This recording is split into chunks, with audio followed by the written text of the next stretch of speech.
కీర్తనలు 125 అధ్యాయం.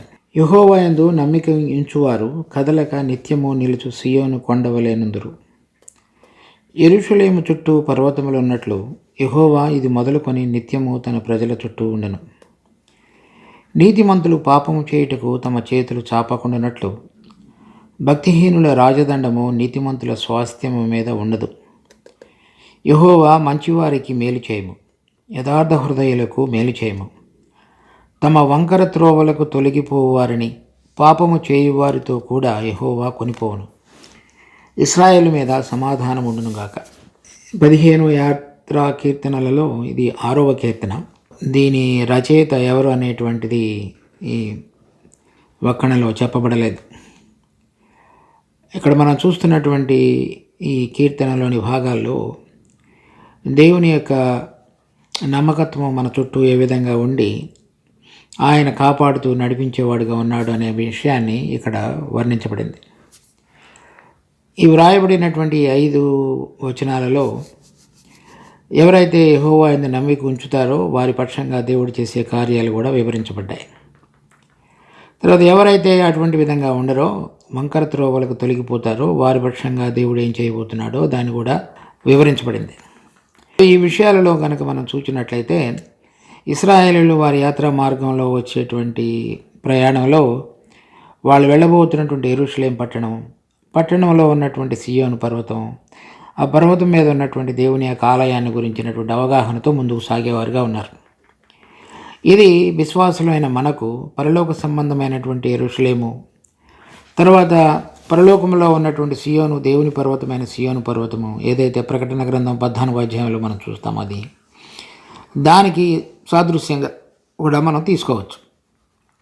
కనుక ఇక్కడ ఇశ్రాయేలీయులు ఏ విధంగా ఈ లోక సంబంధమైనటువంటి యెరూషలేము, సియోను అనేటువంటి వైపు ప్రయాణం చేస్తున్నారో, విశ్వాసులమైన మనము పరలోక సంబంధమైనటువంటి దేవుని పట్టణమైన యెరూషలేము, తర్వాత దేవుని సంబంధమైన దేవుని నివాస స్థలమైనటువంటి సియోను పర్వతం పరలోకంలో ఉన్నటువంటిది, దానివైపు విశ్వాసులు ప్రయాణం చేసేవారుగా ఉన్నారు. ఈ మార్గంలో వారు ఇక్కడ భూలోక సంబంధులైనటువంటి ఇశ్రాయేలీయులు ఏ విధంగా యెరూషలేము చేరటానికి వారి యాత్రా మార్గంలో ఉండవలసినటువంటి కొన్ని విషయాలు ఇక్కడ పొందుపరచబడ్డాయో, అదేవిధంగా విశ్వాసులమైన మనము మన పరలోక యాత్రలో మనం చేరవలసినటువంటి దేవుని పట్టణమైనటువంటి యెరూషలేము, దేవుని నివాస స్థలమైనటువంటి సియోను పర్వతం, ఈ రెంటికి మనం చేరటానికి కావలసినటువంటి కొన్ని అర్హతలు, కొన్ని విషయాలు కూడా ఈ చిన్న కీర్తనలో పొందుపరచబడ్డాయి. మొదటి వచనంలో కనుక చూసినట్లయితే యెహోవా యందు నమ్మిక ఉంచు వారు ధన్యులు, కదలక నిత్యము నిలుచు సియోను కొండవలెనుందురు. తర్వాత ఈ మొట్టమొదటి గుణం ఏమిటంటే వాళ్ళు యెహోవా యందు నమ్మిక ఉంచటం. ఈ నమ్మిక ఉంచటం అనేటువంటిది దేవుడు ఆయన ఇచ్చినటువంటి వాగ్దానం అందు విశ్వసించటం. మనుషుల సాక్ష్యము మీరు నిజమని నమ్ముతున్నారు కదా, మరి అంతకంటే బలమైన సాక్ష్యముగా ఇవ్వబడినటువంటి యేసు ప్రభువును గురించినటువంటి ఏదైతే ఈ పాత నిబంధనలో వాళ్ళకి ఇవ్వబడిందో, క్రొత్త నిబంధనలో దేవుడు ఇచ్చినటువంటి వాగ్దానం మన పక్షంగా నెరవేర్చబడి దేవుడు తన సొంత కుమారుడైన యేసుక్రీస్తుని ఈ లోకానికి పంపించి మనందరి పాప పరిహార్థంగా బలిగా అర్పించి దాని తరువాత ఆయన తిరిగి మృతులలో నుంచి లేపడం ద్వారా పంపబడినటువంటి పరిశుద్ధాత్మ దేవుడు మన హృదయాలలో ఆయనను గురించినటువంటి సాక్ష్యం పలుకుచుండగా, ఏదైతే అంతకు మునుపు ఉన్నటువంటి ప్రభావం నుంచి మనిషి విడుదల పొంది ఆత్మ ద్వారా ఆ వెలుగును చూడగలిగి నిజమైనటువంటి దేవుని యందు విశ్వసించి యథార్థమైన హృదయంతో ఆయన యందు రాబోతున్నటువంటి మహిమ కొరకు ఎదురు చూస్తూ నమ్మకంగా జీవిస్తున్నటువంటి బిడ్డలని అర్థం. నమ్మిక చాలామంది విశ్వాసులలో వాళ్ళకి ఈ లోకంలో కావలసినటువంటి కొన్ని విషయాలు, వాళ్ళ ఆపదలలో కావలసినటువంటి విడుదలో, లేక వాళ్ళ యొక్క అవసరతలు తీర్చబడటానికి కావలసినటువంటి కొంత ఊరటో, దాని విషయమే వాళ్ళు నమ్మిక కలిగేవారుగా ఉన్నారు.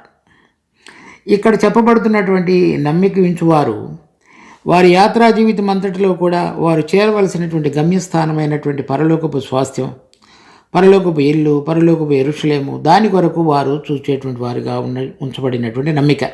ఈ పరలోక సంబంధమైనటువంటి విషయాల నిమిత్తమైన ఈ నమ్మిక ఉంచబడటం అనేటువంటిది దేవుడు మనకు అనుగ్రహించినటువంటి సాక్ష్యమందు కదలకుండా ఎల్లప్పుడూ ఆయనను చూస్తూ ఆయన ద్వారా నడిపించబడుతున్నటువంటి బిడ్డలు అని అర్థం.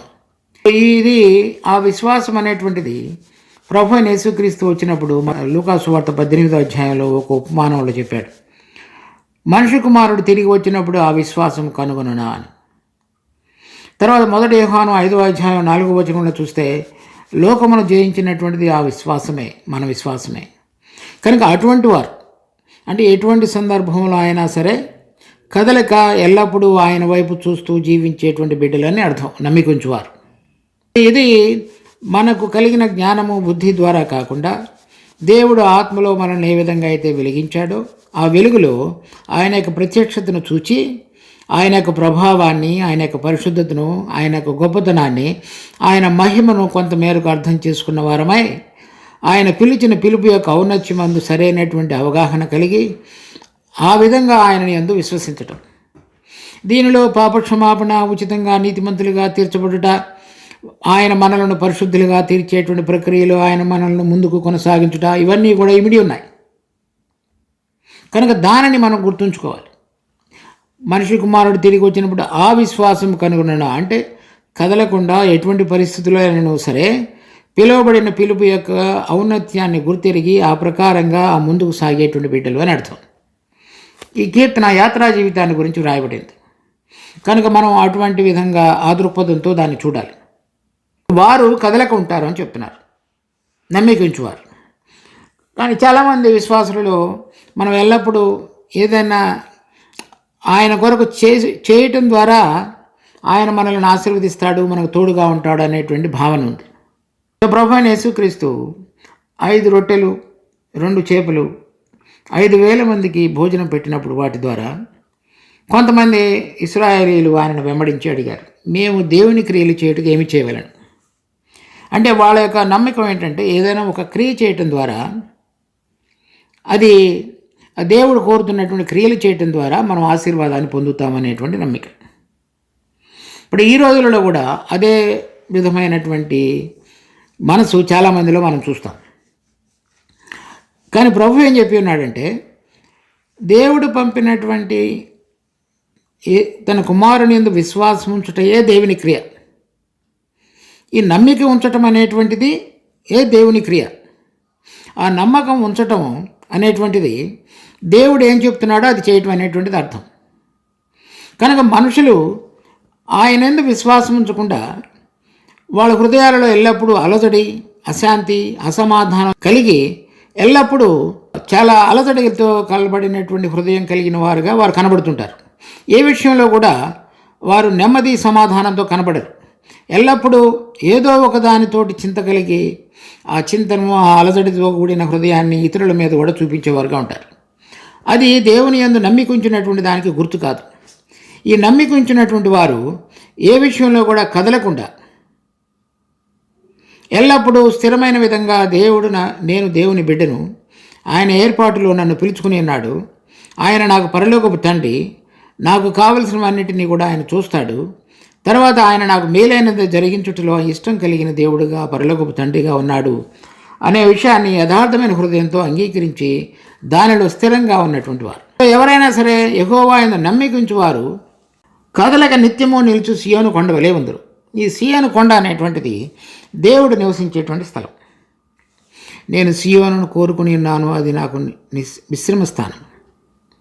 అది ఎల్లప్పుడూ ఆయన కోరుకున్నటువంటి స్థలం, ఆయన నివసించేటువంటి స్థలం అది. సో వాళ్ళు అంటే ఆయన ఎటువంటి నిత్యత్వంలో ఉన్నటువంటి దేవుడో, ఏ మార్పు లేకుండా ఉన్నవాడో, మార్పు చెందనటువంటి వాడో, ఆ విధంగా వాళ్ళ జీవితాలు కూడా ఆ విధంగా కట్టబడతాయని చెప్తున్నారు. చూడండి, మలాకి 3వ అధ్యాయం 6వ వచనం. యెహోవానైన నేను మార్పు లేని వాడను కనుక యాకోబు సంతతి వారైన మీరు లయం కాలేదు. తర్వాత కీర్తనలు 102వ అధ్యాయం 25వ వచనం నుంచి, ఆది యందు నీవు భూమికి పునాది వేసితివి, ఆకాశములు కూడా నీ చేతి పనులే. అవి నశించును, కానీ నీవు నిలిచియుందువు. అవన్నీ వస్త్రం వలె పాతగిలును, ఒకడు అంగవస్త్రం తీసివేసినట్లు నీవు వాటిని తీసివేయదు, అవి మార్చబడను. నీవు ఏకరీతిగా ఉండేవాడవు, నీ సంవత్సరములకు అంతము లేదు. నీ సేవకుల కుమారులు నిలిచియుందురు, వారి సంతానము నీ సన్నిధిని స్థిరపరచబడును. ఇక్కడ నీవు ఏకరీతిగా నుండి వాడవు, నీ సంవత్సరములకు అంతం లేదు అంటే మార్పు లేనివాడని అర్థం. దానితో పాటు నీ సేవకుల కుమారులు నిలిచిందరు అంటే ఎవరైతే విశ్వసించుతారో నమ్మిక ఉంచుతారో, ఏ విధంగా నమ్మిక ఉంచాలో ఆ విధంగా విశ్వసించిన వాడు, ఆయన ఏ విధంగా కదలకుండా ఉండేవాడుగా ఉన్నాడో అదేవిధంగా వాళ్ళు కూడా ఉంటారు అని చెప్తున్నాడు. అంటే ఆయన నిత్యుడగు తండ్రి అదేవిధంగా నిత్యత్వంలోనికి మనల్ని తీసుకుని వెళ్ళేటువంటి వాడు. ఈ లోకంలో ఆయన ఎందుకు విశ్వసించగలడానికి ఇవ్వబడినటువంటి అవకాశాన్ని మనము పుణికి పుచ్చుకొని చక్కగా మన జీవితంలో కనుక ముందుకు సాగుతున్నట్లయితే ఆయన ఎటువంటి విధంగా కదలకుండా నిత్యత్వము ఏకరీతిగా ఉన్నాడో అదేవిధంగా మనలను కూడా స్థిరపరిచేటువంటి తండ్రి అని అర్థం. 2వ వచనం, యెరూషలేము చుట్టూ పర్వతంలో ఉన్నట్టు ఇది మొదలుకొని నిత్యము తన ప్రజల చుట్టూ ఉండును. యెహోవా ఆయన ఈ యెరూషలేము చుట్టూ ఉన్నటువంటి పర్వతములు అంటే అది పర్వతాలు చుట్టూ ఉన్నట్లుగా ఈ భౌగోళికంగా అటువంటి దాఖలాలు లేవు. కానీ ఇక్కడ రాయబడటం అర్థం ఏమిటంటే ఆయన ఆ పట్టణాన్ని కాపాడేవాడు అని అర్థం. అది దేవుడు తను ఏర్పరచుకున్నటువంటి బిడ్డల పక్షంగా ఏదైతే ఒక ఏర్పాటును ప్రబంధాన్ని ఆయన వారి కొరకు జరిగించాడో దానికి సూచనగా చెబుతున్నాడు. అంటే ఈ యాత్ర చేసేటువంటి మార్గంలో మేము వెళ్ళబోతున్నటువంటి ప్రదేశము దేవుడు కోరుకున్నటువంటి పట్టణం, ఆయన నివసించేటువంటి పర్వతం. ఆయన ఏ విధంగా మార్పు లేనివాడిగా ఉన్నాడో ఈ యెరూషలేము పట్టణం కానీ సియోను పర్వతం కానీ కదిలించబడవు. కనుక మేము ఆయన యందు నమ్మిక ఉంచి ఉన్నాం కనుక ఆ రెండు ఆయన ఎల్లప్పుడూ నిత్యత్వంలో మార్పు లేనివాడిగా ఉన్నాడో ఈ రెండు కూడా అలాగే ఉంటాయి అని చెబుతున్నారు అన్నమాట.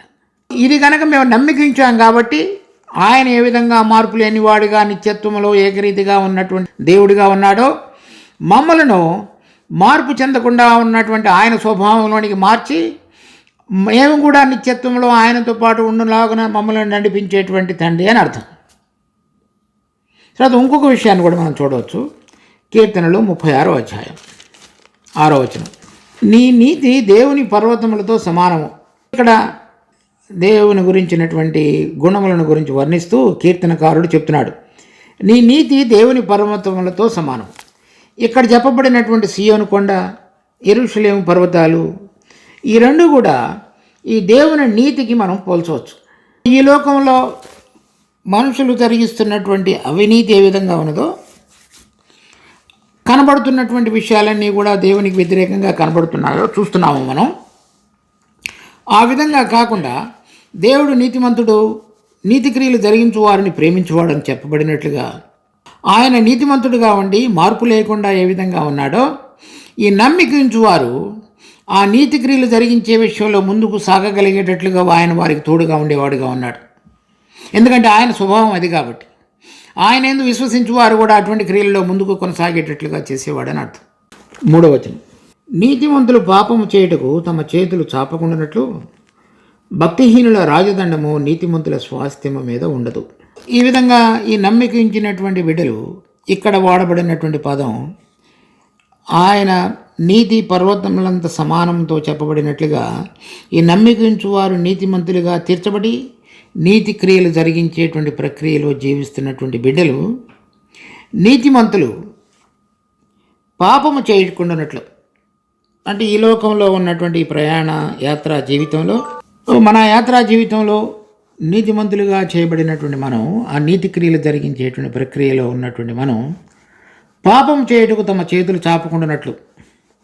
అంటే ఇక్కడ మనం చూస్తున్న విషయాలు ఈ లోకము అపవాది సంబంధమైనదే. అవినీతి కార్యములు జరిగించుట యందు అతడు మనుషులందరినీ పురుకొల్పుతూ దేవునికి వ్యతిరేకమైనటువంటి కార్యకలాపాలలో మనుషులందరూ కూడా నిమగ్నమై జీవిస్తున్నటువంటి సందర్భం ఇదంతా కూడా.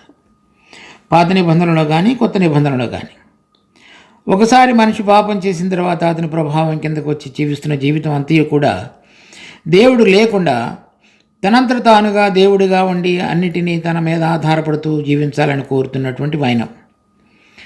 దానిలో భిన్నంగా జీవించటం అంటే దేవుని యందు నమ్మిక ఉంచి ఆయన ద్వారా నడిపించబడుతూ ఆయన నీతిమంతుడు గనక నీతి క్రియలు జరిగించేటువంటి ప్రక్రియలో ముందుకు కొనసాగుతున్న బిడ్డలు. ఈ రెంటికి మధ్యలో జరిగేటువంటి పోరాటంలో ఈ నీతిమంతులు పాపం చేయువారితో కూడా కలిసి చేతులు చాపకుండానట్లు.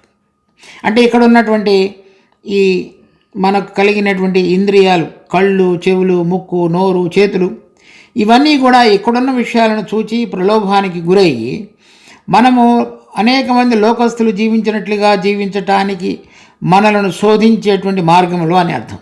1 కొరింథీ 10వ అధ్యాయంలో ఇక్కడ ఇశ్రాయేలీయులు విడుదల పొందిన తర్వాత ఎర్ర సముద్రం దాటి అరణ్యంలో ఉంటున్నప్పుడు జరిగినటువంటి కొన్ని విషయాలు ఉదహరించబడ్డాయి.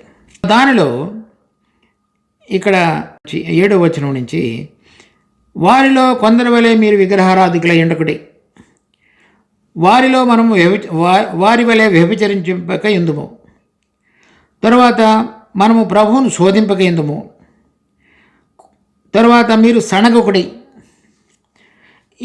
ఈ సంగతులు దృష్టాంతములుగా వారికి సంభవించి యుగాంతమందున్న మనకు బుద్ధి కలుగుటకై వ్రాయబడిన.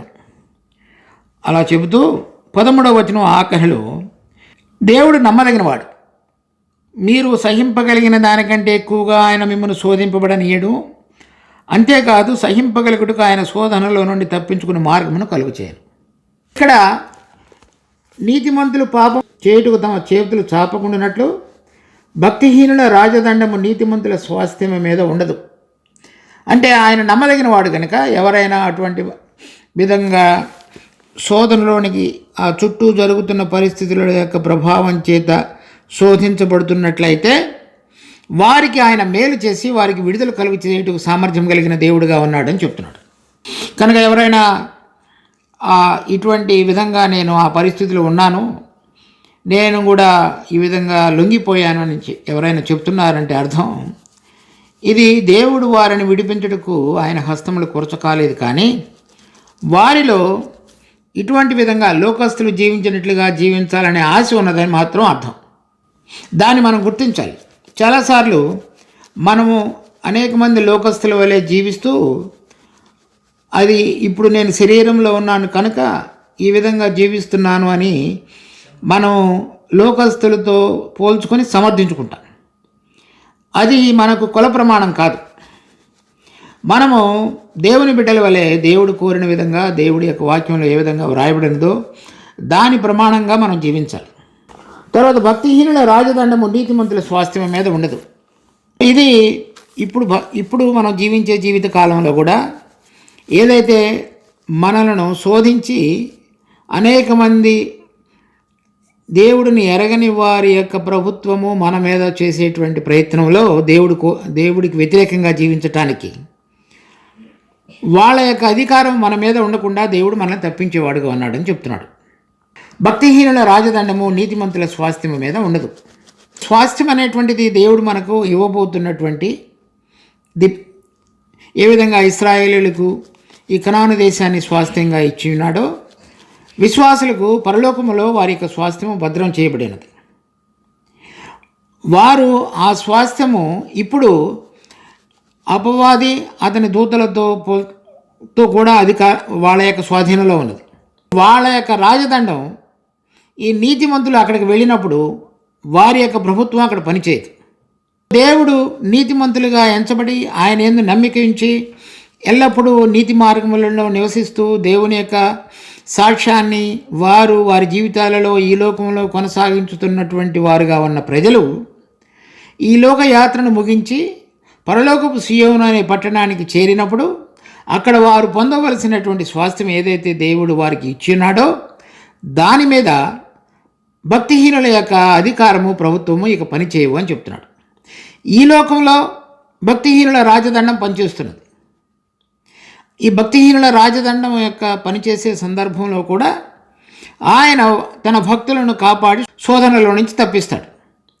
తర్వాత ఈ లోకయాత్రను మనం ముగించిన తర్వాత ప్రభువుతో కూడా ఉండటానికి దేవుడు మనల్ని సిద్ధపరిచేటువంటి సందర్భంలో అక్కడ మన కొరకు సిద్ధపరిచినటువంటి స్వాస్థ్యం మీద ఇక భక్తిహీనుల యొక్క రాజదండం అంటే అతని ప్రభుత్వం మనం పొందబోయేటువంటి స్వాస్థ్యం మీద పనిచేయకుండా దేవుడు నిలిపివేసి ఉన్నాడని అర్థం. వీరు ఈ భూలోక సంబంధమైన యాత్రా జీవితంలో కూడా దేవుడు వాళ్ళ జీవితాలలో ఏ విధంగా అపవాది అతని దూతల ప్రభావం ద్వారా వారి యొక్క ప్రభుత్వము వీరి మీద పడకుండా జీవించగలుగుతున్నారు అనేటువంటిది చెప్తున్నారు. మనం రాబోయేటువంటి యుగంలో ప్రభు మనకు అనుగ్రహించబోయేటువంటి పరలోక స్వాస్థ్యమును పొందబోయేటువంటి బిడ్డలు ఇప్పుడు వారి యొక్క విశ్వాస జీవితంలో కూడా దేవుడు మనకు అనుగ్రహించినటువంటి ఆత్మ ద్వారా అతని ప్రభుత్వం మీద మన యొక్క హృదయంలో కానీ, అంతరంగంలో కానీ, శరీరంలో కానీ, ఈ లోక ప్రభావం కానీ, మనలో ఉన్న స్వభావం కానీ, ఆ భక్తిహీనుల యొక్క అధికారం మన మీద పనిచేయకుండా ఆత్మ జీవమనిచ్చు ఆత్మ యొక్క నియమము ద్వారా జయించినటువంటి బిడ్డలు అని అర్థం. మనలో ఆత్మ ఏ విధంగా పనిచేసి దేవుని యొక్క జీవం ద్వారా ఆ భక్తిహీనుల రాజదండం యొక్క ప్రభావం నుంచి బయటికి రాగలిగిన జయించినటువంటి బిడ్డలు అని అర్థం. అటువంటి వారు రాబోయే దినాలలో ప్రభు అయిన యేసుక్రీస్తు తన రాజ్యాన్ని స్థాపించినప్పుడు వారికి అనుగ్రహించబోయేటువంటి ఆ స్వాస్థ్యంలో ఇతని యొక్క ప్రభుత్వం పనిచేయదు. అపవాది అతని దూతలతో కూడా ఇప్పుడు ఈ లోకంలో ఏలుతున్నటువంటి అతను ఇప్పుడు ఉన్నటువంటి దేవుని యొక్క ప్రజలు అతని ప్రభావం నుంచి ఆత్మ సంబంధంగా విడుదల పొందిన వారై రాబోయే దినములలో దేవుడు అనుగ్రహించబోయేటువంటి పరలోక స్వాస్థ్యాన్ని పొందగలిగేటువంటి యోగ్యతలోనికి దేవుడు వారిని నడిపించేటువంటి యాత్రా మార్గంలో వారు ఉన్నారు. దాని తర్వాత 4వ వచనం, యెహోవా మంచివారికి మేలు చేయము, యథార్థ హృదయులకు మేలు చేయము. ఈ మంచివారంటే చూడండి, ఎఫెసీ పత్రిక 2వ అధ్యాయం 9-10, అది క్రియల వల్ల కలిగినది కాదు కనుక ఎవడనూ అతిశయపడ వీలు లేదు. మరియు వాటి యందు మనము నడుచుకునవలనని దేవుడు ముందుగా సిద్ధపరిచిన సత్క్రియలు చేయుటకై మనము క్రీస్తు యేసునందు సృష్టింపబడిన వారమై ఆయన చేసిన పని అయి ఉన్నాము. కనుక ఈ నమ్మిక ఉంచినటువంటి వారు నీతి కార్యములు జరిగించుతూ ముందుకు జరిగించువారు దేవుడు వారు ఏ విధంగా మంచి కార్యములు జరిగించాలో ఆ క్రియలు ముందుగానే ఆయన నిర్ణయించి ఉంచాడు. వారికి మేలు చేయమంటే ఆయన యందు విశ్వసించి ఆయన ద్వారా ఆత్మ అనే వరాన్ని పొంది ఆయన జీవాన్ని కలిగి దేవుడు మన కొరకై ముందుగా నిర్ణయించినటువంటి సత్క్రియలలో ముందుకు కొనసాగేటువంటి బిడ్డలకు మేలు చేయమని ప్రార్థిస్తున్నాడు. తీతుకు రాసిన పత్రిక 2వ అధ్యాయం 14వ వచనం, ఆయన సమస్తమైన దుర్నీతి నుండి మనలను విమోచించి సత్క్రియల యందు ఆసక్తి గల ప్రజలను తన కోసరము పవిత్రపరచుకొని తన సొత్తుగా చేసుకున్నటకు తను తానే అప్పగించుకునెను. తర్వాత 3వ అధ్యాయం 8వ వచనం, ఈ మాట నమ్మదగినది కనుక దేవుని యందు విశ్వాసం ఉంచిన వారు సత్క్రియలను శ్రద్ధగా చేయుట యందు మనసు ఉంచునట్టు నీవి సంగతులను దృఢముగా చెప్పుచుండవలనని కోరుచున్నాను. ఇవి మంచివియు మనుషులకు ప్రయోజనకరమై ఉన్నవి.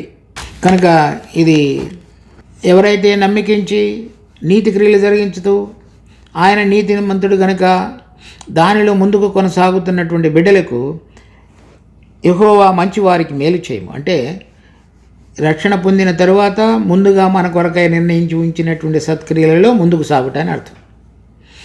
మనకు తోచినటువంటి మంచి క్రియలు కాదు, ఆయన ఏదైతే నిర్ణయించి ఉంచాడో ఈ లోకానుసారంగా మనుషుల దృష్టికి యోగ్యమైన రీతిలో కనబడేటువంటి విషయాలు కాకుండా ఆత్మ సంబంధమైన జ్ఞానంతో ఆయన ఏది కోరుతున్నాడో అది గ్రహింపు కలిగి దానిలో జీవించడం. యథార్థ హృదయులకు మేలు చేయము అంటే చాలామంది మన అంతరంగ స్వభావంలో వేరుగా ఉంటారు, పైకి కనబడేటువంటి విషయాలు వాళ్ళ జీవితాల్లో మనం చూసే విషయాలు వేరుగా ఉంటాయి. కానీ దేవుడు అందరి హృదయాలను ఎరిగినవాడు. నాలో ఎటువంటి యథార్థత ఉన్నది లేదు అనేటువంటిది ఒక మనిషి కనుగొనడం అనేటువంటిది కష్టం.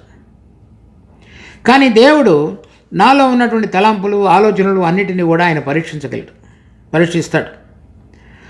కానీ ఆయన దృష్టిలో ఎవరైతే యథార్థమైనటువంటి విధంగా కనబడుతున్నారో వారందరికీ కూడా ఆయన మేలు చేసేటువంటి వాడిగా ఉన్నాడు. ఈ యథార్థత అనేటువంటిది దేవుని యొక్క స్వభావం, అంటే ఆయన మార్పు లేనటువంటి వాడు. మన ప్రభు అయిన యేసుక్రీస్తు ఈ లోకానికి వచ్చినప్పుడు ఆయన తండ్రి ఏది అయితే ఆయనను చేయమని చెప్పి ఉన్నాడో దానిని బోధించాడు, దాని ప్రకారం జీవించాడు. ఇక ఏ మనుషుడు కూడా అటువంటి విధంగా జీవించిన వాడు కాదు. అంటే మన అందరిలో కూడా ఎంతో కొంత ఈ పడిపోయినటువంటి స్వభావం ఉన్నది. దానిని బట్టి మనం ఏం మాట్లాడుతున్నామో అది మన అంతరంగంలో ఉన్నటువంటిది కాదు, మనం ఏం చేస్తున్నామో అది మనకు అంత సంపూర్ణంగా ఇష్టకరమైన విషయమో కాదు. అటువంటిది అధిగమించి ఏదైతే మన అంతరంగంలో ఉన్నది బయటికి వ్యక్తపరచగలిగే విధంగా, ఏదైతే మన యొక్క స్వభావం ఉన్నదో దాని ప్రకారంగా నడవగలిగే విధంగా దేవుని పక్షంగా దానిని దేవుడు యథార్థతగా చూసి వారికి మేలు చేసేటువంటి వాడుగా ఉన్నాడు. చాలాసార్లు నేను యథార్థంగా ఉంటే నేను మోసపరచబడతాను, మనుషులు నన్ను చులకనగా చూస్తారనేటువంటి భావన మన అందరిలో భయం కలుగుతుంది. కానీ అటువంటి వారికి యెహోవా మేలు చేసేటువంటి వాడుగా ఉన్నాడు. మనుషుల దృష్టిలో మేము పనికిరాని వారమైనప్పటికీ పౌలు అనేకసార్లు చెప్తున్నాడు, వారు మమ్మల్ని సరైన విధంగా గుర్తించినప్పటికీ దేవుని దృష్టిలో గుర్తించబడినటువంటి వారంగా చేయబడటం అనేటువంటిది యథార్థవంతులకు దేవుడు చేసేటువంటి మేలు. చూడండి 2 కొరింథీ 4:7 ఆ బలాధిక్యము మా మూలమైనది కాక దేవుని దయుండినట్లు మంటి ఘటములలో ఈ ఐశ్వర్యము మాకు కలదు. అంటే యథార్థవంతులకు దేవుడు చేసినటువంటి మేలు అనేటువంటి యొక్క ఐశ్వర్యం. ఎటుపోయినను శ్రమపడుచున్నను ఇరికింపబడి వారం కాము, అపాయములో ఉన్నను కేవలం ఉపాయము లేని వారం కాము, తరమబడుచున్నను దిక్కులేని వారం కాము, పడద్రోయబడినను నశించువారము కాము. యేసు యొక్క జీవము మా శరీరమందు ప్రత్యక్షపరచబడుటకై యేసు యొక్క మరణ అనుభవమును మా శరీరమందు ఎల్లప్పుడూ వహించుకొని పోవచ్చున్నాం.